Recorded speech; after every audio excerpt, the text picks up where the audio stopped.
মাশাআল্লাহ। এবছর গাছগুলোতে প্রতিটা ডালে কলম করে দিছিলাম। অনেক অনেক সুন্দর সুন্দর ফলন হয়েছে।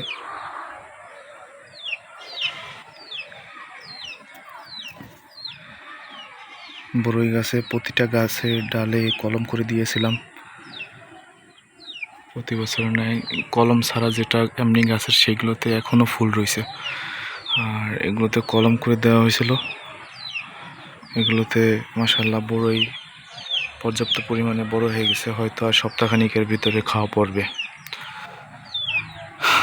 আল্লাহ, পৃথিবীতে এটাই একমাত্র গাছ যেটা হচ্ছে জান্নাতি গাছ বলা হয়।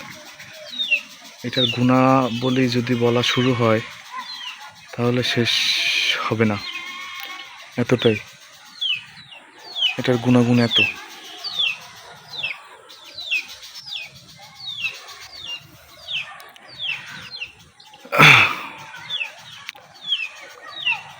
কারো শরীরে যদি অ্যালার্জির সমস্যা থাকে তাহলে এটা ব্যবহার করতে পারে গোসলের সময়, বা মানে যদি পানিতে ফুটিয়ে তারপরে সেই পানিটা ইউজ করা হয়, অ্যালার্জি কমে যাবে। দাঁতে ব্যথা থাকলে মাড়িতে এটার রস দিলে আরাম পাবে।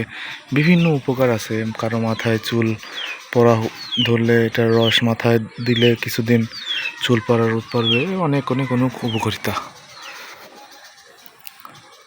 এর গুণাবলী শেষ নেই। আল্লাহ রাসূল সাল্লাল্লাহু আলাইহি সাল্লাম অনেক কিছু বলেছেন। এগুলো আল্লাহ তাআলা এমনভাবে প্রতিটা জিনিসকে তৈরি করে পাঠাইছেন যাতে